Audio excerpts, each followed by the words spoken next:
ਇੱਕ ਓੰਕਾਰ ਸਤਿਨਾਮ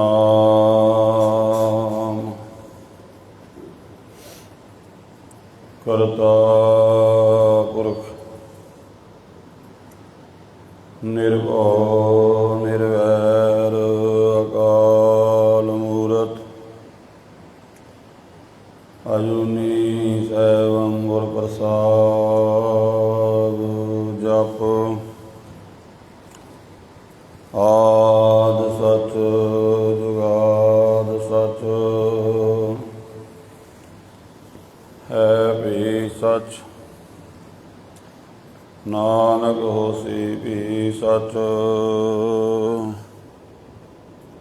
ਤੁਮਰੀ ਸ਼ਰਨ ਤੁਮਾਰੀ ਆਸ ਤੁਮ ਹੀ ਸੱਜਣ ਸੁਹੇਲੇ ਰਾਖੋ ਰਾਖਣਹਾਰ ਦਿਆਲਾ ਨਾਨਕ ਘਰ ਕੇ ਗੋਲੇ ਰਾਖੋ ਰਾਖਣਹਾਰ ਦਿਆਲਾ ਨਾਨਕ ਘਰ ਕੇ ਗੋਲੇ ਸਤਿਨਾਮ ਸ੍ਰੀ ਵਾਹਿਗੁਰੂ ਸਾਹਿਬ ਜੀ। ਸੋਰਠ ਮਹੱਲਾ ਪਹਿਲਾ। ਘਰ ਪਹਿਲਾ ਅਸ਼ਟਪਦੀਆ ਚੌਥ ਕੀ। ਇੱਕ ਓੰਕਾਰ ਸਤਿਗੁਰ ਪ੍ਰਸਾਦ। ਦੁਬਿਧਾ ਨਾ ਪੜੋ ਹਰਿ ਬਿਨ ਹੋਰ ਨ ਪੂਜੋ। ਮੜੈ ਮਸਾਲ ਨਾ ਜਾਈ ਤ੍ਰਿਸ਼ਨਾ ਰਾਚ ਨਾ ਪਰ ਘਰ ਜਾਵਾ। ਤ੍ਰਿਸ਼ਨਾ ਨਾਮ ਬੁਝਾਈ ਘਰ ਭੀਤਰ ਘਰ ਗੁਰੂ ਦਿਖਾਇਆ। ਸਹਿਜ ਰਤੇ ਮਨ ਭਾਈ ਤੂੰ ਆਪੇ ਦਾਨਾ ਆਪੇ ਬੀਨਾ। ਤੂੰ ਦੇਵੈ ਮਤ ਸਾਈ। ਮਨ ਬੈਰਾਗ ਰਤੋ ਬੈਰਾਗੀ ਸ਼ਬਦ ਮਨ ਭੇਦਿਆ ਮੇਰੀ ਮਾਈ। ਅੰਤਰ ਜੋਤ ਨਿਰੰਤਰ ਬਾਣੀ ਸਾਚੇ ਸਾਹਿਬ ਸਿਉ ਲਿਵ ਲਾਈ ਰਹਾਓ। ਵਾਹਿਗੁਰੂ ਜੀ ਕਾ ਖਾਲਸਾ ਵਾਹਿਗੁਰੂ ਜੀ ਕੀ ਫਤਿਹ। ਪਰਮ ਸਤਿਕਾਰਯੋਗ ਸਤਿਗੁਰੂ ਜੀ ਦੀ ਸਾਜੀ ਨਿਵਾਜੀ ਗੁਰੂ ਰੂਪ ਗੁਰੂ ਖਾਲਸਾ ਸਾਧ ਸੰਗਤ ਜੀਓ। ਗੁਰੂ ਕੇ ਕੀਰਤਨੀਆਂ ਪਾਤਸ਼ਾਹ ਇਸ ਸਮੇਂ ਆਪ ਜੀ ਨੇ ਸ੍ਰੀ ਆਸਾ ਕੀ ਵਾਰ ਦੇ ਕੀਰਤਨ ਸਰਵਣ ਕੀਤੇ ਹਨ। ਉਪਰੰਤ ਇਸ ਪਾਵਨ ਸਥਾਨ ਤੇ ਗੁਰਬਾਣੀ ਦੀ ਜੋ ਲੜੀਵਾਰ ਕਥਾ ਚੱਲ ਰਹੀ ਹੈ, ਸਤਿਗੁਰੂ ਜੀ ਦੀ ਪਾਵਨ ਬਾਣੀ ਦੀ ਪਾਵਨ ਕਥਾ ਨਾਲ ਜੁੜਨ ਦਾ ਸੁਭਾਗ ਆਪਾਂ ਨੂੰ ਪ੍ਰਾਪਤ ਹੋ ਰਿਹਾ ਹੈ। ਚੱਲ ਰਹੀ ਪਾਵਨ ਬਾਣੀ ਦੀ ਲੜੀਵਾਰ ਕਥਾ ਵਿਚਾਰ ਦੇ ਤਹਿਤ ਸੋਠ ਰਾਗ ਦੇ ਵਿੱਚ ਇਸ ਸਮੇਂ ਧੰਨ ਗੁਰੂ ਨਾਨਕ ਦੇਵ ਮਹਾਰਾਜ ਜੀ ਦੀ ਪਾਵਨ ਬਾਣੀ ਅਸ਼ਟਪਦੀਆਂ ਦੇ ਰੂਪ ਵਿੱਚ ਆਰੰਭ ਹੋ ਰਹੀ ਹੈ, ਜਿਸ ਬਾਬਤ ਆਪਾਂ ਕੱਲ੍ਹ ਵੀ ਕੁਝ ਬਚਨ ਸਾਂਝੇ ਕੀਤੇ ਸਨ। ਸੋਠ ਜਾਤੀ ਕਰਕੇ ਇਹ ਇਸਤਰੀ ਹੈ, ਸੋਠ ਰਾਗਣੀ ਹੈ। ਰਾਗਮਾਲਾ ਸ਼੍ਰੀ ਗੁਰੂ ਗ੍ਰੰਥ ਸਾਹਿਬ ਮਹਾਰਾਜ ਜੀ ਦੇ ਅਖੀਰ ਵਿੱਚ ਜੋ ਬਾਣੀ ਹੈ, ਉੱਥੇ ਇਹ ਸੋਠ ਰਾਗ ਜਿਹੜੀ ਹੈ ਰਾਗਣੀ ਹੈ, ਮੇਘ ਰਾਗ ਦੇ ਘਰ ਵਾਲੀ ਹੈ। ਸੋਠ ਰਾਗਣੀ ਦੇ ਅੰਦਰ ਇੱਥੇ ਹੁਣ ਅਸ਼ਟਪਦੀਆਂ ਦੇ ਰੂਪ ਵਿੱਚ ਬਾਣੀ ਆਰੰਭ ਹੋ ਰਹੀ ਹੈ। ਪਹਿਲੇ ਪਾਤਸ਼ਾਹ ਸ਼੍ਰੀ ਗੁਰੂ ਨਾਨਕ ਦੇਵ ਜੀ ਮਹਾਰਾਜ, ਜਿੰਨੇ ਵੀ ਸਤਿਗੁਰੂ ਜੀ ਦੇ ਤੇ ਸ਼ਬਦ ਆਉਣੇ ਨੇ, ਉਹ ਪਹਿਲੇ ਘਰ ਵਿੱਚ ਗਾਉਣ ਦਾ ਹੁਕਮ ਹੈ। ਜੋ ਸਾਨੂੰ ਸਤਿਗੁਰੂ ਜੀ ਨੇ ਅਮੋਲਕ ਦਾਤ ਬਖਸ਼ਿਸ਼ ਕੀਤੀ ਹੈ, ਅੱਜ ਸਿੱਖ ਕੌਮ ਉਸ ਤੋਂ ਬੜਾ ਦੂਰ ਜਾ ਚੁੱਕੀ ਹੈ। ਦੇਖੋ, ਸਤਿਗੁਰੂ ਜੀ ਨੇ ਜੋ ਬਾਣੀ ਰਾਗਾਂ ਦੇ ਵਿੱਚ ਉਚਾਰਨ ਕੀਤੀ ਹੈ, ਤੇ ਉਸ ਨੂੰ ਉਹਦੇ ਮੁਤਾਬਕ ਸਮੇਂ ਦੇ ਮੁਤਾਬਕ ਗਾਉਣ ਦਾ ਹੁਕਮ ਵੀ ਕੀਤਾ ਹੈ। ਕਿਹੜੇ ਸਮੇਂ ਦੇ ਵਿੱਚ ਕਿਹੜਾ ਰਾਗ ਗਾਉਣਾ ਹੈ, ਔਰ ਉਹਨੂੰ ਕਿਹੜੇ ਤਾਲ ਦੇ ਵਿੱਚ ਗਾਉਣਾ ਹੈ, ਕਿਹੜੇ ਘਰ ਦੇ ਵਿੱਚ ਗਾਉਣਾ, ਕੱਲੀ ਕੱਲੀ ਗੱਲ ਦੱਸੀ ਹੈ। ਇਹਦੇ ਵਿੱਚ ਆਪਾਂ ਇਕੱਲਾ ਰਾਗੀ ਸਿੰਘ ਜਿਹੜੇ ਜਾਂ ਕੀਰਤਨੀ ਸਿੰਘ ਨੇ, ਆਪਾਂ ਉਹਨਾਂ ਨੂੰ ਦੋਸ਼ ਨਹੀਂ ਦੇ ਸਕਦੇ, ਕਿਉਂਕਿ ਅਸੀਂ ਉਸ ਚੀਜ਼ ਨੂੰ ਲਾਇਕ ਨਹੀਂ ਕਰਦੇ। ਗੁਰਮਤਿ ਦੀ ਪੁਰਾਣੀ ਜਿਹੜੀ ਕੀਰਤਨ ਦੀ ਸ਼ੈਲੀ ਹੈ, ਤੇ ਆਪਾਂ ਵੇਖਦੇ ਹਾਂ ਜਦੋਂ ਜਿਹੜੇ ਕੋਈ ਰਾਗੀ ਕੀਰਤਨੀਏ ਟਿਊਨਾਂ ਦੇ ਕੀਰਤਨ ਕਰਨ, ਲੋਕ ਉਹਨਾਂ ਨੂੰ ਪ੍ਰੋਗਰਾਮ ਵੀ ਜ਼ਿਆਦਾ ਦਿੰਦੇ ਨੇ, ਭੇਟਾ ਵੀ ਮੂੰਹ ਮੰਗੀ ਦਿੰਦੇ ਨੇ। ਜਿੰਨੀ ਵੀ ਉਹ ਭੇਟਾ ਮੰਗੇ ਉਨੀ ਭੇਟਾ ਦਿੰਦੇ ਨੇ। ਇਸੇ ਤਰ੍ਹਾਂ ਸਾਡਾ ਜਿਹੜੇ ਕਥਾਵਾਚਕ ਨੇ, ਸਾਨੂੰ ਗੁਰਬਾਣੀ ਦੀ ਨਿਰੋਲ ਕਥਾ ਸੁਣਾਉਣ ਵਾਲੇ ਘੱਟ ਹਨ। ਜਿਹੜਾ ਵੀ ਕੋਈ ਸੰਸਾਰ ਦੇ ਵਿੱਚ ਗੱਲ ਹੋ ਰਹੀ ਹੈ, ਚਲੋ ਕਦੇ ਤਾਂ ਉਹਦੀ ਗੱਲ ਕਰਨੀ ਚਾਹੀਦੀ ਹੈ। ਤੁਸੀਂ ਵੇਖੋ, ਜਿੰਨੇ ਵੀ ਤਕਰੀਬਨ ਕੋਈ ਵੀ ਬੰਦਾ ਕਿਸੇ ਵੀ ਕੈਟਾਗਰੀ ਦਾ ਮਰ ਜੇ, ਉਸੇ ਦਾ ਵਿਸ਼ਾ ਚੁੱਕ ਲੈਂਦੇ ਨੇ, ਜਦ ਕਿ ਉਹਦਾ ਗੁਰਮਤਿ ਦੇ ਨਾਲ ਕੋਈ ਸੰਬੰਧ ਨਹੀਂ ਹੁੰਦਾ। ਤੋ ਕਥਾਵਾਚਕ ਵੀ ਉਸ ਤਰ੍ਹਾਂ ਦੇ ਬਣ ਗਏ ਵੀ ਲੋਕ ਇਹ ਚੀਜ਼ ਪਸੰਦ ਕਰਦੇ ਨੇ, ਜਿਹੜਾ ਉਹ ਚੀਜ਼ ਸੁਣਾਵੇ ਉਹਨੂੰ ਭੇਟਾ ਵੀ ਜ਼ਿਆਦਾ ਹੈ, ਉਹਦਾ ਸਤਿਕਾਰ ਵੀ ਜ਼ਿਆਦਾ ਹੈ, ਤੇ ਉਹਨੂੰ ਪ੍ਰੋਗਰਾਮ ਵੀ ਜ਼ਿਆਦਾ ਨੇ। ਇਸ ਕਰਕੇ ਸਾਡੇ ਕੋਲ ਨਿਰੋਲ ਗੁਰਬਾਣੀ ਦੀ ਕਥਾ ਨਹੀਂ ਪਹੁੰਚ ਰਹੀ, ਤੇ ਜਿਸ ਤਰ੍ਹਾਂ ਦੀ ਆਪਾਂ ਕਥਾ ਸੁਣਦੇ ਹਾਂ, ਉਸੇ ਤਰ੍ਹਾਂ ਫਿਰ ਅਸੀਂ ਵੀ ਕਰਦੇ ਹਾਂ। ਉਹ ਨਿੰਦਿਆ ਚੁਗਲੀ ਵਾਲੀ ਵੀ, ਉਹ ਮਾੜਾ, ਉਹ ਸੰਪਰਦਾ ਮਾੜੀ, ਉਹ ਮਾੜੇ ਜੀ, ਉਹ ਮਾੜੇ, ਬਸ ਇਹੀ ਵਿਸ਼ਾ ਚੁੱਕੀ ਫਿਰਦੇ ਨੇ। ਸ਼੍ਰੀ ਗੁਰੂ ਗ੍ਰੰਥ ਸਾਹਿਬ ਦੇ ਵਿੱਚ ਕੀ ਕੁਝ ਲਿਖਿਆ ਹੈ, ਇਹ ਦੱਸੋ। ਦੱਸੇਗਾ ਤੇ ਅਗਲਾ ਤਾਂ ਜੇ, ਕਿਉਂਕਿ ਬਾਜ਼ਾਰ ਵਿੱਚ ਦੁਕਾਨ ਵਾਲਾ ਉਹੀ ਸੌਦਾ ਲਿਆ ਕੇ ਰੱਖਦਾ ਜਿਹੜਾ ਵਿਕਦਾ ਹੈ, ਪਰ ਕਈ ਦੁਕਾਨਦਾਰ ਆਪਣੇ ਨੇਮ ਦੇ ਪੱਕੇ ਹੁੰਦੇ ਨੇ, ਕਹਿੰਦੇ ਕੁਝ ਬਚੇ ਨਾ ਬਚੇ, ਅਸੀਂ ਆਪਣੇ ਅਸੂਲ 'ਤੇ ਰਹਿਣਾ ਹੈ, ਵਧੀਆ ਕੁਆਲਿਟੀ ਦੀ ਚੀਜ਼ ਦੇਣੀ ਹੈ, ਭਾਵੇਂ ਸਾਨੂੰ ਕੁਝ ਬਚੇ ਨਾ ਬਚੇ। ਹੈ ਗੁਰਮਤਿ ਦੇ ਧਾਰਨੀ ਵੀ ਜਿਹੜੇ ਨਿਰੋਲ ਗੁਰਬਾਣੀ ਦੀ ਕਥਾ ਕਰਨ ਵਾਲੇ ਨੇ, ਨਿਰੋਲ ਗੁਰਮਤਿ ਦਾ ਕੀਰਤਨ ਕਰਨ ਵਾਲੇ ਗੁਰੂ ਦੇ ਕੀਰਤਨੀ ਵੀ ਹਨ, ਪਰ ਕਿਉਂਕਿ ਸਮੇਂ ਦਾ ਵਹਾਅ ਜਿਸ ਪਾਸੇ ਹੋ ਜਾਂਦਾ, ਕੁਦਰਤੀ ਗੱਲ ਹੈ, ਬੰਦਾ ਉਸ ਪਾਸੇ ਚੱਲ ਪੈਂਦਾ ਹੈ। ਤੋ ਮਹਾਰਾਜ ਨੇ ਵੇਖੋ ਨਾਲ ਘਰ ਵੀ ਲਿਖਿਆ ਵੀ ਇਹ ਸ਼ਬਦ ਕਿਹੜੇ ਘਰ ਵਿੱਚ ਗਾਣੇ ਨੇ। ਆਪਾਂ ਕਹਿੰਦੇ ਨਾ ਗੁਰੂ ਦੇ ਹੁਕਮ ਨੂੰ ਮੰਨੋ। ਗੁਰੂ ਦਾ ਹੁਕਮ ਇਕੱਲਾ ਇਹ ਨਹੀਂ ਵੀ ਬਾਣੀ ਪੜ੍ਹਦੀ, ਸਾਰੀ ਗੱਲ ਨੂੰ ਧਾਰਨ ਕਰਨਾ। ਜੋ ਜੋ ਗੁਰੂ ਕਹਿ ਰਿਹਾ ਹੈ, ਹਰ ਇੱਕ ਗੱਲ ਨੂੰ ਆਪਾਂ ਮੰਨਣਾ ਹੈ। ਜਿੱਥੇ ਵੀ ਆਪਣਾ ਯੋਗਦਾਨ ਹੈ, ਉਸ ਗੱਲ ਨੂੰ ਸਪੋਰਟ ਕਰਨੀ ਹੈ, ਉਸ ਬਚਨ ਨੂੰ ਸਤਿਗੁਰੂ ਦੇ ਨੂੰ ਮੰਨਣਾ ਹੈ।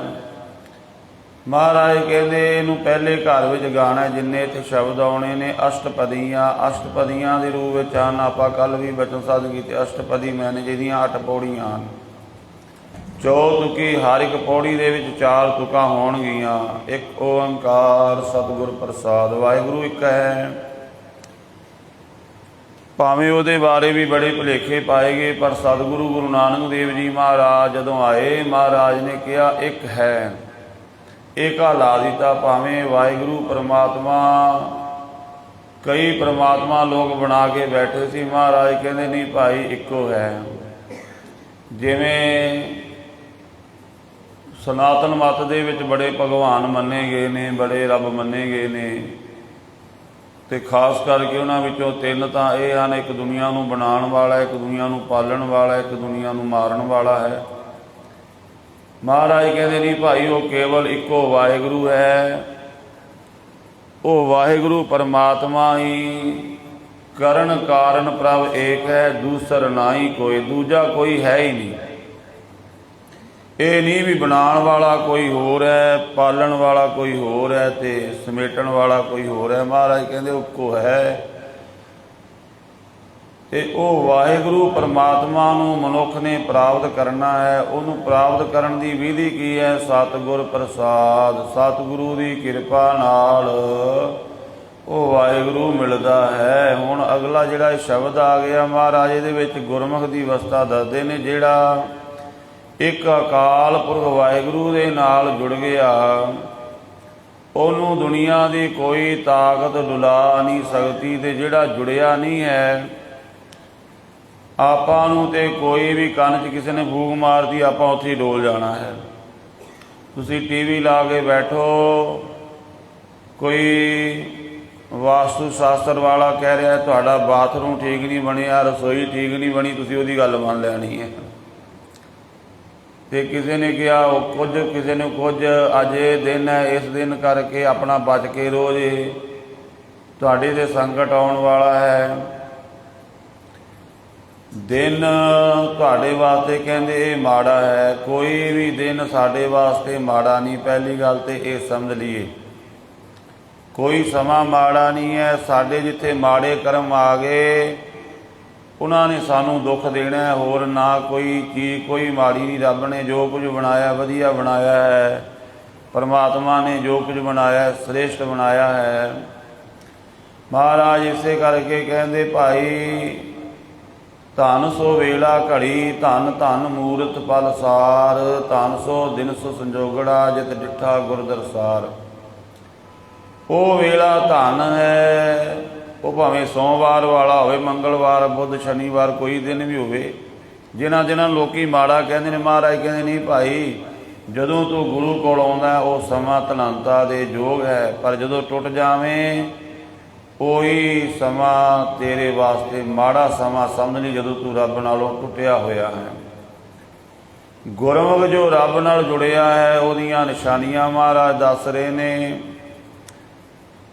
ਤੇ ਉਹਨੂੰ ਕੋਈ ਡੁਲਾ ਨਹੀਂ ਸਕਦਾ। ਇਹ ਅੱਜ ਹੀ ਨਹੀਂ, ਪਹਿਲਾਂ ਤੋਂ ਚੱਲਿਆ ਆ ਰਿਹਾ ਹੈ। ਭਗਤ ਨਾਮਦੇਵ ਜੀ ਦਾ ਇੱਕ ਸ਼ਬਦ ਹੈ, ਉਹ ਆਪਣੀ ਬਾਣੀ ਦੇ ਵਿੱਚ ਕਹਿੰਦੇ ਨੇ, ਜਦੋਂ ਉਹ ਨਾਮ ਜਪਣ ਲੱਗ ਪਏ ਤੇ ਉਹਨਾਂ ਦੀ ਸ਼ੋਭਾ ਹੋਣ ਲੱਗ ਪਈ, ਪੰਡਤ ਲੋਕ ਚੱਲ ਕੇ ਆ ਗਏ ਉਹਨਾਂ ਕੋਲ, ਬਾਹਮਣ ਆ ਗਏ ਚੱਲ ਕੇ, ਕੁਝ ਹੋਰ ਲੋਕ ਵੀ ਨਾਲ ਆ ਗਏ ਕਿ ਭਗਤ ਨਾਮਦੇਵ ਜੀ ਨੂੰ ਆਪਣੀ ਕੈਟਾਗਰੀ ਵਿੱਚ ਸ਼ਾਮਲ ਕਰ ਲਈਏ। ਤੇ ਉਹਨਾਂ ਨੂੰ ਆ ਕੇ ਕਹਿੰਦੇ ਵੀ ਤੁਸੀਂ ਭੈਰੋ ਜਤੀ ਦੀ ਪੂਜਾ ਕਰਿਆ ਕਰੋ, ਬੜੀ ਸ਼ਕਤੀ ਭੈਰੋ ਜਤੀ ਦੇ ਵਿੱਚ। ਭੈਰੋ ਇੱਕ ਸ਼ਿਵ ਜੀ ਦਾ ਹੀ ਭਿਆਨਕ ਰੂਪ ਮੰਨਿਆ ਗਿਆ ਹੈ। ਤੇ ਕਿਸੇ ਨੇ ਕਿਹਾ ਤੁਸੀਂ ਭੈਰੋ ਦੀ ਪੂਜਾ ਕਰੋ, ਕਿਸੇ ਨੇ ਕਿਹਾ ਸੀਤਲਾ ਦੇਵੀ ਦੀ, ਕਿਸੇ ਨੇ ਕਿਹਾ ਭਵਾਨੀ ਦੀ। ਤਾਂ ਭਗਤ ਨਾਮਦੇਵ ਜੀ, ਹੁਣ ਜਿਹੜਾ ਰੱਬ ਨਾਲ ਜੁੜਿਆ ਹੈ ਨਾ, ਜਿਹਨੂੰ ਪਤਾ ਲੱਗ ਗਿਆ ਵੀ ਰੱਬ ਤੋਂ ਬਿਨਾਂ ਹੋਰ ਕੋਈ ਦੂਜਾ ਹੈ ਨਹੀਂ, ਉਹ ਨਹੀਂ ਡਰੇਗਾ। ਆਪਾਂ ਨੂੰ ਗੱਲਾਂ ਡਰਾ ਦੇਗਾ ਵੀ ਤੇਰੇ ਤੇ ਭੈਰੋ ਦੀ 60 ਸਤੀ ਚੱਲਦੀ, ਸ਼ਨੀ ਦੀ 60 ਸਤੀ ਚੱਲ ਰਹੀ ਹੈ, ਰਾਹੂ ਕੇਤੂ ਤੈਨੂੰ ਖਰਾਬ ਕਰ ਰਹੇ ਨੇ, ਤੈਨੂੰ ਫਲਾਣਾ ਖਰਾਬ ਕਰ ਰਿਹਾ ਗ੍ਰਹਿ। ਜੇ ਉਹ ਗ੍ਰਹਿ ਹਨ ਵੀ ਤੇ ਉਹ ਮਾੜੇ ਨਹੀਂ, ਉਹ ਤੇ ਆਪਣੀ ਡਿਊਟੀ ਕਰ ਰਹੇ ਨੇ, ਉਹਨਾਂ ਦੀ ਡਿਊਟੀ ਰੱਬ ਵੱਲੋਂ ਲੱਗੀ ਹੋਈ ਹੈ। ਜਿਵੇਂ ਪੁਲਿਸ ਬੈਠੀ ਹੈ ਨਾ ਆਪਣੇ ਸ਼ਹਿਰ ਵਿੱਚ, ਥਾਂ ਥਾਂ ਤੇ ਚੌਂਕੀਆਂ ਠਾਣਿਆਂ ਵਿੱਚ ਕਿਉਂ ਬੈਠੀ ਹੈ? ਸਰਕਾਰ ਨੇ ਬਿਠਾਇਆ ਹੈ। ਜਿਹੜਾ ਬੰਦਾ ਗਲਤ ਕੰਮ ਕਰੇ ਚੁੱਕ ਕੇ ਡੰਡੇ ਮਾਰਨੇ ਹੁੰਦੇ, ਸੱਟੋ ਉਹਨੂੰ। ਉਹਦੇ ਵਿੱਚ ਹੁਣ ਪੁਲਿਸ ਦਾ ਕੀ ਕਸੂਰ ਹੈ? ਉਹ ਤਾਂ ਸਹੀ ਕੰਮ ਰੱਖਣ, ਸ਼ਹਿਰ ਦੀ ਸ਼ਾਂਤੀ ਅਮਨ ਨੂੰ ਕਾਇਮ ਰੱਖਣ ਵਾਸਤੇ ਬੈਠੀ ਹੈ। ਇਸੇ ਤਰ੍ਹਾਂ ਪਰਮਾਤਮਾ ਨੇ ਜੋ ਕੁਝ ਬਣਾਇਆ ਹੈ ਵੀ ਬੰਦਾ ਕੰਟਰੋਲ ਵਿੱਚ ਰਹੇ। ਜੇ ਖਰਾਬੀ ਕਰੇਗਾ ਤੇ ਫਿਰ ਉਹਨਾਂ ਦਾ ਕੀ ਦੋਸ਼ ਹੈ? ਉਹਨਾਂ ਨੇ ਤਾਂ ਉਹਦਾ ਹੁਕਮ ਮੰਨਣਾ ਹੀ ਰੱਬ ਦਾ।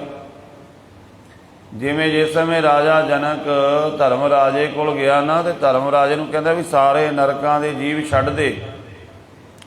ਧਰਮ ਰਾਜਾ ਕਹਿੰਦਾ ਮੈਂ ਵੀ ਕੋਈ ਕਠੋਰ ਦਿਲ ਦਾ ਨਹੀਂ, ਮੈਂ ਛੱਡਣ ਨੂੰ ਦਿਲ ਕਰਦਾ ਮੇਰਾ, ਪਰ ਮੇਰੀ ਅਕਾਲ ਪੁਰਖ ਵਾਹਿਗੁਰੂ ਨੇ ਡਿਊਟੀ ਲਾਈ ਹੈ, ਹਉ ਠਾਕੁਰ ਸੇਵਕ ਅਵਿਨਾਸੀ। ਮੈਂ ਹਉ ਸੇਵਕ ਠਾਕੁਰ ਅਵਿਨਾਸੀ, ਮੈਂ ਸੇਵਕ ਹਾਂ ਉਸ ਠਾਕੁਰ ਦਾ, ਅਵਿਨਾਸੀ ਵਾਹਿਗੁਰੂ ਦਾ। ਉਹਨੇ ਮੇਰੀ ਡਿਊਟੀ ਲਾਈ ਹੋਈ ਹੈ। ਭਗਤ ਵੱਡਾ ਰਾਜਾ ਜਨਕ ਹੈ, ਗੁਰਮੁਖ ਮਾਇਆ ਵਿੱਚ ਉਦਾਸੀ, ਦੇਵ ਲੋਕ ਨੂੰ ਚੱਲਿਆ ਗਣ ਗੰਧਰਵ ਸਭਾ ਸੁਖਵਾਸੀ। ਜੰਮਪੁਰ ਗਿਆ ਪੁਕਾਰ ਸੁਣ, ਵਿਲ ਲਾਵਣ ਜੀ ਨਰਕ ਨਿਵਾਸੀ। ਧਰਮ ਰਾਏ ਨੂੰ ਆਖਿਓਣ ਸਭਨਾ ਦੀ ਕਰ ਬੰਦ ਗਲਾਸੀ, ਕਰੇ ਬੇਨਤੀ ਧਰਮ ਰਾਏ, ਹਉ ਸੇਵਕ ਠਾਕੁਰ ਅਵਿਨਾਸੀ। ਧਰਮ ਰਾਜਾ ਕਹਿੰਦੇ ਮਹਾਰਾਜ ਮਹਾਂਪੁਰਸ਼ੋ, ਮੈਂ ਤੁਹਾਡਾ ਵਚਨ ਨਹੀਂ ਮੋੜਦਾ, ਪਰ ਮੇਰੀ ਗੱਲ ਸੁਣੋ, ਮੈਨੂੰ ਵੀ ਅਕਾਲ ਪੁਰਖ ਨੇ ਇਹਦੇ ਡਿਊਟੀ ਲਾਈ ਹੋਈ ਹੈ, ਮੈਂ ਆਪਣੀ ਡਿਊਟੀ ਵਿੱਚ ਬੱਝਾ ਹੋਇਆ, ਮੈਂ ਨਹੀਂ ਛੱਡ ਸਕਦਾ ਇਸ ਤਰ੍ਹਾਂ। ਕੋਈ ਤਰੀਕਾ ਕਹਿੰਦੇ ਇਹਨਾਂ ਦੇ ਬਦਲੇ ਨਾਮ ਦਿੱਤਾ ਜਾਵੇ, ਗਹਿਣੇ ਧਰੇ ਹੁਣ ਇੱਕ ਨਾਉ ਪਾਪਾ ਨਾਲ ਕਰੇ ਨਿਰਜਾਸੀ। ਉਹ ਡਿਊਟੀ ਲੱਗੀ ਹੋਈ ਉਹਨਾਂ ਦੀ। ਆਪਾਂ ਕਹਿੰਦੇ ਹੋ ਮਾੜੇ, ਮਹਾਰਾਜ ਕਹਿੰਦੇ ਨਹੀਂ, ਜੇ ਤੂੰ ਬਚਣਾ ਚਾਹੁੰਦਾ ਚੰਗੇ ਕਰਮ ਕਰ, ਨਾਮ ਜਪ ਬਾਣੀ ਪੜ੍ਹ ਤੇ ਆਪੇ ਤੇਰੇ ਮਾੜੇ ਕਰਮ ਮਿਟ ਜਾਣਗੇ। ਜਿਵੇਂ ਕੋਈ ਕਿਸੇ ਗਲੀ ਮੁਹੱਲੇ ਪਿੰਡ ਵਿੱਚ ਕੋਈ ਮਾੜਾ ਕੰਮ ਕਰਦਾ ਹੈ, ਉਹ ਮਾੜਾ ਕੰਮ ਛੱਡ ਕੇ ਚੰਗੇ ਕਰਮ ਕਰਨ ਲੱਗ ਜਾਵੇ, ਉਹੀ ਪਿੰਡ ਵਾਲੇ ਲੋਕ, ਸ਼ਹਿਰ ਵਾਲੇ ਲੋਕ ਉਹਦੀ ਸਪੋਰਟ ਵਿੱਚ ਆ ਜਾਂਦੇ ਨੇ। ਭਾਈ ਬੰਦਾ ਇਹ ਪਹਿਲਾਂ ਠੀਕ ਸੀ, ਮਾੜਾ ਕੋਈ ਕੰਮ ਕਰਦਾ ਸੀ, ਹੁਣ ਨਹੀਂ ਕਰਦਾ, ਸਾਨੂੰ ਗਰੰਟੀ ਹੈ, ਅਸੀਂ ਇਹਦੀ ਗਰੰਟੀ ਦਿੰਦੇ ਹਾਂ ਕਿ ਬੰਦਾ ਹੁਣ ਬਿਲਕੁਲ ਇਹ ਸਹੀ ਕੰਮ ਕਰਦਾ, ਅਸੀਂ ਇਹਦੇ ਨਾਲ ਖੜੇ ਹਾਂ। ਇਸੇ ਤਰ੍ਹਾਂ ਜਦੋਂ ਆਪਾਂ ਗੁਰੂ ਦੀ ਸੰਗਤ ਦੇ ਵਿੱਚ ਆ ਜਾਵਾਂਗੇ ਤਾਂ ਗੁਰੂ ਦੀ ਸੰਗਤ ਸਾਡੀ ਸਪੋਰਟ ਵਿੱਚ ਖੜ ਜਾਵੇਗੀ, ਗੁਰੂ ਦਾ ਸ਼ਬਦ ਸਾਡੀ ਸਪੋਰਟ ਵਿੱਚ ਖੜ ਜਾਵੇਗਾ, ਗੁਰੂ ਸਾਡੇ ਨਾਲ ਖੜ ਜਾਵੇਗਾ। ਹਾਂ ਇਹ ਬੰਦਾ ਠੀਕ ਹੈ, ਪਹਿਲਾਂ ਪਾਪੀ ਸੀ, ਮਾੜੇ ਕਰਮ ਕੀਤੇ ਨੇ, ਪਰ ਹੁਣ ਇਹ ਬੰਦਾ ਸਾਡੇ ਕੋਲ ਆ ਗਿਆ, ਸਹੀ ਕੰਮ ਕਰ ਰਿਹਾ, ਬਾਣੀ ਪੜ੍ਹਦਾ, ਨਾਮ ਜਪਦਾ ਹੈ, ਸੇਵਾ ਕਰਦਾ ਹੈ। ਭਗਤ ਨਾਮਦੇਵ ਜੀ ਦਾ ਉਹ ਸ਼ਬਦ ਹੈ, ਭੈਰੋ ਭੂਤ ਸੀਤਲਾ ਧਾਵੈ, ਖਰ ਬਾਹਣ ਉਹ ਛਾਰੂ ਡਾਵੈ, ਹਉ ਤੋ ਏਕ ਰਮਈਆ ਲੈਓ, ਆਨ ਦੇਵ ਬਦਲਾਵਨ ਦੇਹੋ ਰਹਾਓ, ਜੋ ਸਿਵ ਸਿਵ ਕਰਤੇ ਜੋ ਨਰ ਧਿਆਵੈ, ਬਰਦ ਚੜੇ ਡੋਰੂ ਟਮਕਾਵੈ, ਮਹਾਮਾਈ ਕੀ ਪੂਜਾ ਕਰੈ, ਨਰ ਸਹਿ ਨਾਰ ਹੋਏ ਅਵਤਰੈ, ਤੂੰ ਕਹੀਅਤ ਹੀ ਆਦ ਭਵਾਨੀ, ਮੁਕਤ ਕੀ ਬਰੀਆ ਕਾਂਸ਼ ਪਾਨੀ, ਗੁਰਮਤਿ ਰਾਮ ਨਾਮ ਗੋਮੀਤਾ, ਪਰਣਵੈ ਨਾਮਾ ਇਉਂ ਕਹਿ ਗੀਤਾ। ਕਹਿੰਦੇ ਤੁਸੀਂ ਕਹਿੰਦੇ ਇਹਨਾਂ ਦੀ ਪੂਜਾ ਕਰੋ, ਜਿਹੜਾ ਇਹਨਾਂ ਦੀ ਪੂਜਾ ਕਰੇਗਾ, ਤੁਸੀਂ ਵੇਖੋ ਬੰਦਾ ਜਿਹੜਾ ਵੀ ਚੀਜ਼ ਦਾ ਅਭਿਆਸ ਕਰਨ ਲੱਗ ਜਾਵੇ ਉਹੀ ਕੁਝ ਬਣ ਜਾਂਦਾ ਹੈ। ਕੋਈ ਸੁਰ ਦਾ ਅਭਿਆਸ ਕਰਦਾ ਨਾ, ਉਹਨੂੰ ਸੁਰ ਦਾ ਗਿਆਨ ਹੋ ਜਾਂਦਾ, ਉਹ ਰਾਗੀ ਬਣ ਜਾਂਦਾ ਹੈ। ਸੁਰ ਦਾ ਅਭਿਆਸ ਕਰ ਕਰਕੇ ਕੀ ਬਣ ਗਿਆ? ਸੁਰ ਵਿੱਚ ਆ ਗਿਆ। ਜੋ ਕੋਈ ਜਿਹੜਾ ਦੁੱਧ ਦਾ ਕੰਮ ਕਰਦਾ ਹੈ, ਦੁੱਧ ਉਹਨੂੰ ਸਾਰਾ ਪਤਾ ਲੱਗ ਜਾਂਦਾ, ਉਹ ਦੁੱਧ ਹੀ ਬਣ ਜਾਂਦਾ, ਲੋਕ ਉਹਨੂੰ ਦੁੱਧ ਹੀ ਕਹਿਣ ਲੱਗ ਜਾਂਦੇ ਨੇ। ਕੋਈ ਮਠਿਆਈਆਂ ਬਣਾਉਂਦਾ, ਉਹਨੂੰ ਹਲਵਾਈ ਕਹਿਣ ਲੱਗ ਜਾਂਦੇ ਨੇ। ਭਾਵ ਜਿਹੜਾ ਵੀ ਕੋਈ ਬੰਦਾ ਕਸਬ ਕਰਦਾ ਹੈ, ਉਹਦਾ ਅਭਿਆਸ ਕਰ ਕਰਕੇ ਉਹੀ ਰੂਪ ਹੋ ਜਾਂਦਾ, ਉਹਨੂੰ ਸਾਰਾ ਉਹਦਾ ਉਹੀ ਰੂਪ ਮਿਲ ਜਾਂਦਾ ਹੈ। ਉਸੇ ਤਰ੍ਹਾਂ ਦੀ ਉਹਦੀ ਸਮਝ ਸੋਚ ਹੋ ਜਾਂਦੀ ਹੈ, ਉਸੇ ਤਰ੍ਹਾਂ ਦੀਆਂ ਉਹਦੀਆਂ ਗੱਲਾਂ ਹੋ ਜਾਂਦੀਆਂ ਨੇ। ਤੇ ਭਗਤ ਨਾਮਦੇਵ ਜੀ ਕਹਿੰਦੇ ਭਾਈ ਜਿਹੜਾ ਇਹਨਾਂ ਦੀ ਪੂਜਾ ਕਰੇਗਾ ਉਹ ਇਹਨਾਂ ਵਰਗਾ ਹੀ ਹੋ ਜਾਵੇਗਾ। ਤੇ ਇਹ ਤਾਂ ਆਪ ਸਾਰੇ ਦੇਵਤੇ ਮੁਕਤੀ ਮੰਗਦੇ ਨੇ ਰੱਬ ਕੋਲੋਂ। ਇਹ ਤਾਂ ਆਪ ਰੱਬ ਦੇ ਘਰ ਦੇ ਜਾਚਕ ਨੇ, ਭਿਖਾਰੀ ਨੇ। ਜਿਹੜਾ ਭੈਰੋ ਦੀ ਪੂਜਾ ਕਰੇਗਾ ਉਹ ਭੈਰੋ ਵਰਗਾ ਹੋ ਜਾਵੇਗਾ। ਭੈਰੋ ਦੀ ਸਵਾਰੀ ਕਾਲੇ ਕੁੱਤੇ ਦੀ ਮੰਨੀ ਹੈ। ਆ ਕਈ ਲੋਕ ਕਾਲੇ ਕੁੱਤੇ ਰੋਟੀ ਖਵਾਉਂਦੇ ਨੇ ਨਾ, ਦੱਸਦਾ ਪੰਡਤ ਵੀ ਉਹਨੂੰ ਕਾਲੇ ਕੁੱਤੇ ਰੋਟੀ ਖਵਾਓ। ਉਹ ਕਹਿੰਦੇ ਵੀ ਵੱਧ ਤੋਂ ਵੱਧ ਤੂੰ ਵੀ ਫਿਰ ਉਸੇ ਪਾਸੇ ਚੱਲ ਪਵੇਂਗਾ ਉਸ ਤਰ੍ਹਾਂ ਦਾ। ਤੋ ਭਗਤ ਨਾਮਦੇਵ ਜੀ ਨੇ ਉੱਥੇ ਇਕੱਲੇ ਇਕੱਲੇ ਦੀ ਗੱਲ ਦੱਸੀ ਹੈ ਵੀ ਜਿਹੜਾ ਇਹਨਾਂ ਨੂੰ ਅਰਾਧੇਗਾ ਉਹ ਇਸ ਤਰ੍ਹਾਂ ਦਾ ਹੀ ਹੋ ਜਾਵੇਗਾ। ਇਸ ਕਰਕੇ ਭਗਤ ਨਾਮਦੇਵ ਜੀ ਕਹਿੰਦੇ कि असी तां सारे देवी देवतियां दे बदले एक रब नूं ही राधिया है। सानू होर लोड़ नहीं है किसी की आराधना करन दी, क्योंकि असी सब तो वड्डा परमात्मा है, असी उसे दे नाल जुड़ गए हाँ। कुदरती गल है, तुहानू कोई एक पासे निक्कियां निक्कियां झोंपड़ियां जिहियां बना के देवे जिहदे विच मसी बंदा बह सकदा होवे, एक पासे कोई वड्डा पक्का हीरियां लालां नाल जड़िया होया महल देवे, आपां सारियां नूं कोई ऑफर देवे, आपां भज के किधर जावांगे? महल वाले पासे जावांगे। छोटियां छोटियां शक्तियां उन्हां नूं माड़ा भी नहीं आपां कहना, पर आराधना अकाल पुरख वाहिगुरू की करनी है। आपां उस वड्डे नाल जुड़ना है। वड्डा सै ऊंचा थाओ, ऊंचे उपर ऊंचा नाओ, वो वाहिगुरू जो सब तो ऊंचा है। तो सतगुरु पातशाह जी उपदेश कर रहे हैं, दुबदा ना पढ़ो हर बिन और ना पूजो, मढ़ै मसाल ना जाई गुरमुख। वो कहता मैं दुबदा वाले ग्रंथ भी नहीं पढ़ता जिहड़े दुबदा पाते हैं, क्योंकि बड़ियां कुछ पुस्तकां ऐसियां लिखियां ने, पढ़ोगे ना तुसीं ते अपना मन उचाट हो जाएगा, अपने मन च भरम पै जाएगा। आपां बाजार विच गए हाँ, वेखना भी किहड़ी चीज़ खरीदनी है, चंगी खरीदनी या माड़ी खरीदनी है। आपां घर में चंगी चीज़ ही लैके आवांगे। इस करके भगत सतगुरु गुरु नानक देव जी महाराज कहते असीं दुबदा वाले ग्रंथ भी नहीं पढ़ते, जिन्हां नूं पढ़न नाल दुबदा पैंदी है। अते ना ही असीं किसी होर दी पूजा करते हैं, ना किसी मड़ी दी, ना किसी मसाणी की पूजा करते हाँ। असीं तां केवल रब नूं पूजदे हाँ, रब तो बिना होर किसी नूं नहीं मनदे। दुबदा ना पढ़ो हर बिन होर ना पूजो, मढ़ै मसाल ना जाई। श्री गुरु गोबिंद सिंह महाराज जी भी अपनी बाणी विच कहंदे ने, जिहड़ा मेरा सिख है वो भुल के भी मड़ी मट कवर इत्यादि के चीज़ां नहीं करता। जागर जोत जपै निसवासर एक बिना मन नैक नामै, पूर्ण प्रेम प्रति सजै व्रत गोर मड़ी मट भूल ना मन। भुल के भी उत्थे मत्था नहीं टेकना, उधर नहीं जाना। तृष्णा राज ना पर कर जावा, तृष्णा ना बुझाई। ये लोग जाते क्यों ने इन्हां कोल, ऐसियां थावां ते जाते क्यों ने? क्योंकि तृष्णा है अंदर भी, मैनू ये कुछ मिल जाए। जदों पूर्ति नहीं हुंदी तां ये गलत तरीका अपना लैंदे ने कि किसी भी तरह मैनू ये चीज़ मिलनी चाहिए है, तो उस तृष्णा के अधीन पराए घर इन्हां घरां विच जांदे ने, रब नूं छड्ड के भाव होर पूजा करन लग जांदे ने। गुरमुख कहता भी मैनू जे कोई चीज़ नहीं मिली तो मेरा रब वो सब कुछ जानता है, उस चीज़ में मेरा भला ही नहीं है।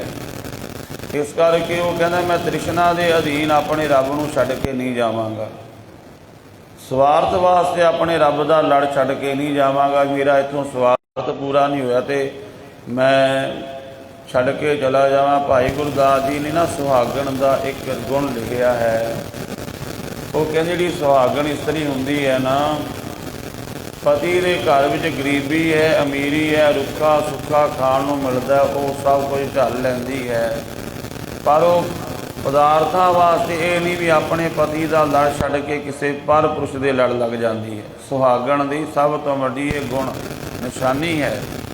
गुरु अर्जन देव महाराज जी ने अपनी बाणी दे विच आखिया है, एक इस तरह की इस्तरी उहदे घर विच बड़ी गरीबी, जिहड़े उन्हें तन ते कपड़े पाए उन्होंने भी टाकियां लगियां होईयां सी, पर वो बड़े आनंद दे विच ते उहनूं ਉਹਦੀ ਗਵਾਂਢਣ ਪੁੱਛਦੀ है ਜਿਹਦਾ पति परदेस ਵਿੱਚ ਰਹਿੰਦਾ ਸੀ, पदार्थ बड़े सी पर पति नहीं सी घर ਵਿੱਚ, फिर भी वो चेहरा मुरझाया रहता सी। वो पुछदी है भी तेरे घर ਵਿੱਚ खाण ਨੂੰ ਵਧੀਆ रोटी पदार्थ भी नहीं, ਵਧੀਆ कपड़े पाउण ਨੂੰ नहीं, घर भी ਵਧੀਆ नहीं है, तू बड़ी खुश रहंदी। वो कहदी भैणे रुखो भोजन भूम सैन, सखी प्रिय संग सूख बिहार। मेरा पति घर में सब तो वड्डा इस्तरी का गहना वह पति है, जे वो घर में है तो शोभा है। मैनू रुखा भोजन मंजूर है, रुखो भोजन भूम सैन, धरती ते सोना मंजूर है, घर में मंजा पलंग भी नहीं है कोई वधिया, धरती ते सोना भी मंजूर है, रूखो भोजन भूम सैन सखी, प्रेम संग सूख विहात। मेरा पति मेरे घर विच है, मेरी उम्र बड़ी वधिया लंघ रही है। इस करके ये गुरमुख की निशानी दसी, पदार्थां पिछे नहीं दौड़ना, आपां अपने गुरु नाल जुड़ के रहना है। पदार्थां की किहड़ी गल है, तो अज आ गए तो कल नूं चले भी जाते हैं। जे आपां पदार्थां वास्ते अज गुरु ग्रंथ साहिब दा लड़ छड्ड के जावांगे, फिर खुआर होवांगे। जिहड़ी इस्त्री अपने पति नूं छड्ड के पर पुरुष नाल चली जावे, लोग उहनूं ताने मारदे ने, कुलखणी कहंदे ने, उहनूं कोई अपने घर नहीं वाड़दा। जिहड़ा गुरु नूं छड्ड के किसी होर पासे जावेगा, वह भी धक्के खावेगा। ਉਹਦੀ कोई पीर फकीर अंत समय बांह नहीं फड़ेगा, कोई पैगंबर ਉਹਦੀ बांह नहीं फड़ेगा, कोई भी ਉਹਦੀ रब भी बांह नहीं फड़ेगा, क्योंकि ਉਹਨੂੰ संसार भी ਉਹਨੂੰ सत्कार दिंदा, ਜਿਹੜੀ अपने जीवन ते सही रहंदी है। लोग ਉਹਦਾ सत्कार करते हैं भी ये सुहागण है, शुभ गुणा वाली है। निरंकार भी ਉਹਦਾ सत्कार करता है, ਜਿਹੜਾ गुरु ਦਾ बन के रहिंदा है। तो तृष्णा, महाराज कहते तृष्णा रास ना पर घर जावा, मैं तृष्णा की खातर पराए घर नहीं जावांगा। तृष्णा नाम बुझाई, वाहिगुरु के नाम ने मेरी तृष्णा बुझा दी है। घर भीतर घर गुरु दिखाया, सहज रते मन भाई। इस शरीर रूपी घर दे विच ही गुरु ने रब का घर विखा दिता। रब साडे हिरदे विच ही है। घर भीतर घर गुरु दिखाया, सहज रते मन भाई। तो मेरा मन सहज सुभाव दे विच रत्ता जुड़ गया है। तू आपे दाना आपे बीना, तू देवै मत साई। हे वाहिगुरु तू बड़ा दाना है। बीना, दाना ते बीना शब्द, दाना मैंने बड़ा सियाणा, बीना मैंने जानन वाला, पछाणन वाला। वाहिगुरु सारा कुछ जानता है ते सानू पछाणदा, साडे अंदर की गल नूं भी जानता है। हे वाहिगुरु तू जिहड़ी मत देवेगा वो सब नालों श्रेष्ठ है। असल विच मत ही वो है जिहड़ी रब वाली है। साडे कोल जिहड़ी अपनी है तां कमत है।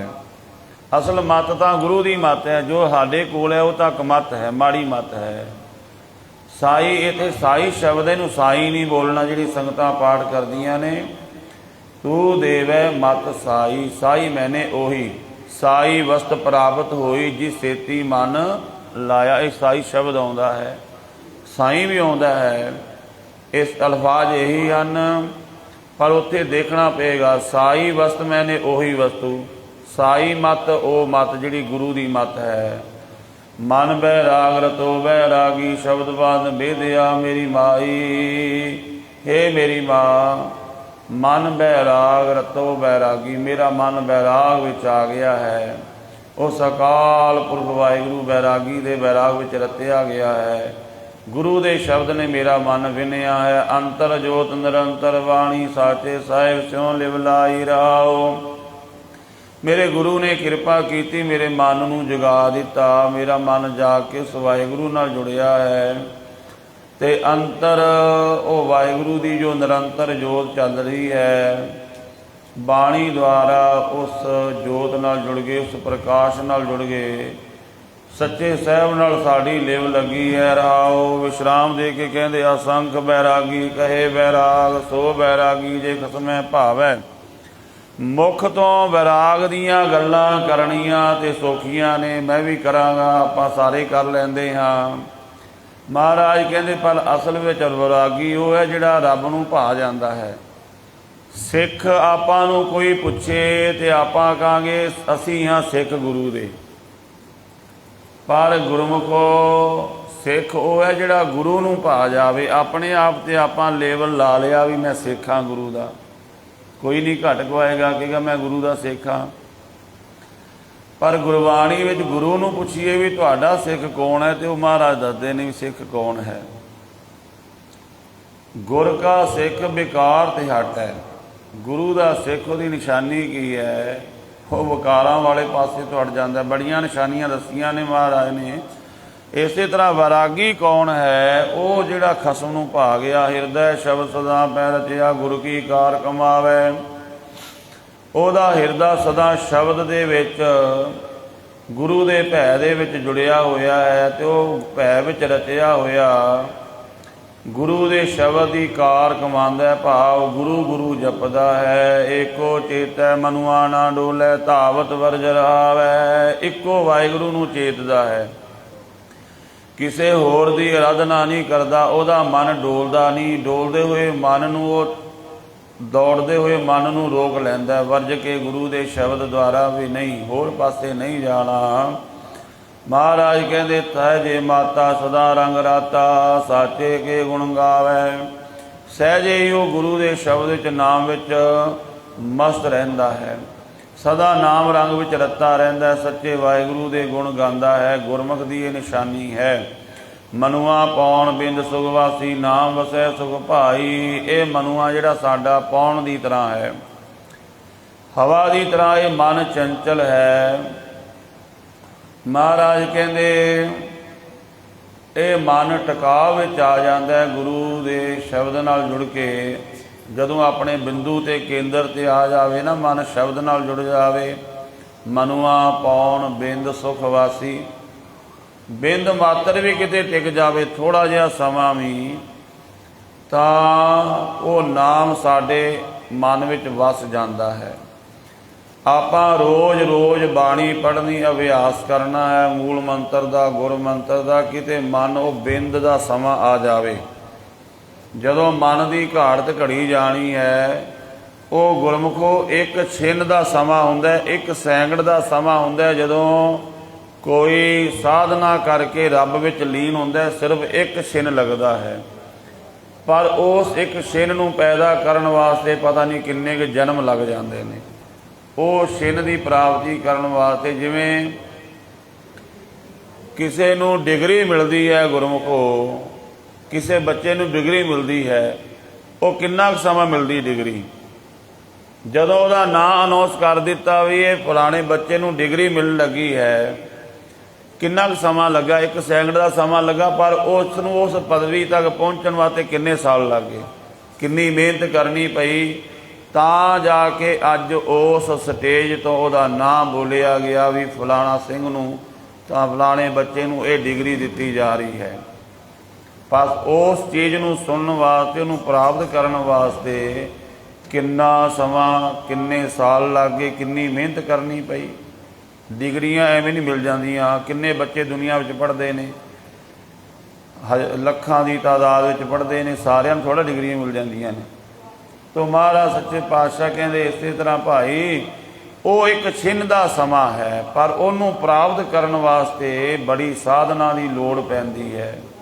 ਇਹ ਜਿਹੜਾ ਚੰਚਲ ਮਨ ਹੈ, ਮਨੁਆ ਪੌਣ ਬਿੰਦ ਸੁਖ ਵਾਸੀ, ਨਾਮ ਵਸੈ ਸੁਖ ਭਾਈ। ਮਹਾਰਾਜ ਕਹਿੰਦੇ ਉਹ ਨਾਮ ਆ ਕੇ ਮਨ ਵਿੱਚ ਵਸ ਜਾਂਦਾ ਹੈ, ਸੁਖ ਮਿਲਦਾ ਹੈ। ਜੇਵਾ ਨੇਤਰ ਸੋਤਰ ਸਚ ਰਾਤੇ, ਜਲ ਬੂਝੀ ਤੁਝੈ ਬੁਝਾਈ। ਜਦੋਂ ਉਹ ਅਵਸਥਾ ਮਿਲਦੀ ਹੈ, ਫਿਰ ਹੁੰਦਾ ਕੀ ਹੈ? ਜੀਵਾ ਵਾਹਿਗੁਰੂ ਦੇ ਰਸ ਨਾਲ ਤ੍ਰਿਪਤ ਹੋ ਜਾਂਦੀ ਹੈ, ਜੀਵਾ ਰੱਜ ਜਾਂਦੀ ਹੈ। ਤ੍ਰਿਪਤ ਭਈ ਸੱਚ ਭੋਜਨ ਖਾਇਆ, ਤ੍ਰਿਪਤੀ ਹੋ ਜਾਂਦੀ ਹੈ। ਨੇਤਰ ਨਾਮ ਰਸ ਨਾਲ ਭਰ ਜਾਂਦੇ ਨੇ। ਸੋਤਰ ਜਿਹੜੇ ਸਾਡੇ ਕੰਨ ਨੇ, ਇਹਨਾਂ ਦੇ ਵਿੱਚ ਨਾਮ ਰਸ ਦਾ ਸਵਾਦ ਆ ਜਾਂਦਾ ਹੈ, ਵਾਈਬ੍ਰੇਸ਼ਨ ਆ ਜਾਂਦੀ ਹੈ, ਕੁਝ ਹੋਰ ਸੁਣਦੇ ਹੀ ਨਹੀਂ, ਬਸ ਉਹਦੇ ਵਿੱਚ ਹੀ ਗੜੂੰਦ ਹੋ ਜਾਂਦੇ ਨੇ। ਜਿਵੇਂ ਵੇਖੋ, ਜਦੋਂ ਆਪਣਾ ਕਿਸੇ ਹੋਰ ਪਾਸੇ ਧਿਆਨ ਹੁੰਦਾ ਨਾ, ਤੇ ਆਪਣੇ ਕੋਲ ਕੋਈ ਹੋਰ ਵੀ ਗੱਲਾਂ ਕਰੀ ਜਾਣ, ਆਪਾਂ ਨੂੰ ਉਹ ਸੁਣਾਈ ਨਹੀਂ ਦਿੰਦੀਆਂ, ਤਾਂ ਉਹ ਬੰਦਾ ਕਹਿੰਦਾ ਵੀ ਮੈਂ ਇੰਨੇ ਚਿਰ ਤੋਂ ਤੁਹਾਡੇ ਕੋਲ ਬੋਲ ਰਿਹਾ ਸੀ, ਆਪਾਂ ਕਹਾਂਗੇ ਸਾਡਾ ਧਿਆਨ ਹੋਰ ਪਾਸੇ ਸੀ, ਪਤਾ ਨਹੀਂ ਉਹ ਕੀ ਕੁਝ ਬੋਲੀ ਗਿਆ, ਆਪਾਂ ਨੂੰ ਪਤਾ ਹੀ ਨਹੀਂ ਲੱਗਾ। ਇਸੇ ਤਰ੍ਹਾਂ ਜਦੋਂ ਨਾਮ ਵਿੱਚ ਧਿਆਨ ਜੁੜ ਗਿਆ, ਦੁਨੀਆ ਦੇ ਜਿੰਨੇ ਵੀ ਵਿਹਾਰ ਨੇ ਇਹਨਾਂ ਨਾਲੋਂ ਸੁਰਤ ਟੁੱਟ ਜਾਂਦੀ ਹੈ। ਸੁਰ ਸ਼ਬਦ ਨਾਲ ਜੁੜ ਜਾਂਦੀ, ਆਸੇ ਪਾਸੇ ਜੋ ਕੁਝ ਮਰਜ਼ੀ ਹੋਵੇ, ਕੋਈ ਨਿੰਦਿਆ ਕਰੇ, ਚੁਗਲੀ ਕਰੇ, ਜੋ ਮਰਜ਼ੀ ਕਰੀ ਜਾਵੇ, ਗੁਰਮੁਖ ਉਸ ਪਕੜ ਤੋਂ ਬਾਹਰ ਹੋ ਜਾਂਦਾ ਹੈ। ਤੋ ਮਹਾਰਾਜ ਸੱਚੇ ਪਾਤਸ਼ਾਹ ਫਰਮਾਨ ਕਰ ਰਹੇ ਨੇ, ਆਸ ਜੇਵਾ ਨੇਤਰ ਸੋਤਰ ਸਚ ਰਾਤੇ, ਜਲ ਬੂਝੀ ਤੁਝੈ ਬੁਝਾਈ। ਵਾਹਿਗੁਰੂ ਨੇ ਨਾਮ ਜਲ ਦੁਆਰਾ ਤ੍ਰਿਸ਼ਨਾ ਅਗਨ ਨੂੰ ਬੁਝਾ ਦਿੱਤਾ ਹੈ। ਇਹ ਵਾਹਿਗੁਰੂ ਦੀ ਕਿਰਪਾ ਹੋਈ। ਆਸ ਨਿਰਾਸ ਰਹਿ ਵੈਰਾਗੀ, ਨਿਜ ਘਰ ਤਾੜੀ ਲਾਈ। ਜਿਹੜਾ ਵੈਰਾਗੀ ਹੈ ਭਾਵ ਗੁਰਮੁਖ ਜਿਹਨੇ ਮਨ ਨੂੰ ਜਿੱਤ ਲਿਆ, ਸ਼ਬਦ ਨਾਲ ਜੁੜਿਆ ਹੈ, ਆਸ ਨਿਰਾਸ ਰਹਿ ਵੈਰਾਗੀ। ਉਹ ਕਿਸੇ ਵੀ ਤਰ੍ਹਾਂ ਦੀ ਆਸ ਸੰਸਾਰ ਤੇ ਨਹੀਂ ਰੱਖਦਾ, ਸੰਸਾਰ ਤੋਂ ਨਿਰਾਸ਼ ਹੋ ਕੇ ਰਹਿੰਦਾ, ਭਾਵ ਸੰਸਾਰ ਦੀ ਇੱਛਾ ਨਹੀਂ ਰੱਖਦਾ।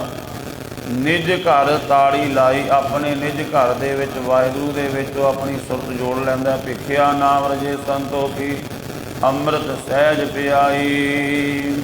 ਉਹਨੂੰ ਵਾਹਿਗੁਰੂ ਦੇ ਨਾਮ ਦੀ ਭਿਖਿਆ ਮਿਲ ਗਈ ਹੈ। ਜਿਵੇਂ ਵੈਰਾਗੀ ਸਾਧੂ ਘਰ ਘਰ ਜਾ ਕੇ ਭਿਖਿਆ ਮੰਗਦੇ ਨੇ ਨਾ, ਜਿਹੜੇ ਵੈਰਾਗੀ ਅਸਲੀ ਸਾਧੂ ਨੇ ਨਾ, ਉਹਨਾਂ ਨੂੰ ਜਿਵੇਂ ਰੋਟੀ ਦੀ ਲੋੜ ਹੈ, ਉਹਨਾਂ ਨੇ ਇੱਕੋ ਘਰ ਹੀ ਜਾਣਾ ਹੈ, ਉੱਥੋਂ ਜੋ ਮਿਲ ਗਿਆ ਉਹਨਾਂ ਨੇ ਨੇਮ ਬਣਾਇਆ, ਜੋ ਮਿਲ ਗਿਆ ਉਹ ਖਾ ਕੇ ਸਾਰਾ ਦਿਨ ਬੰਦਗੀ ਕਰੀ ਜਾਣੀ ਹੈ।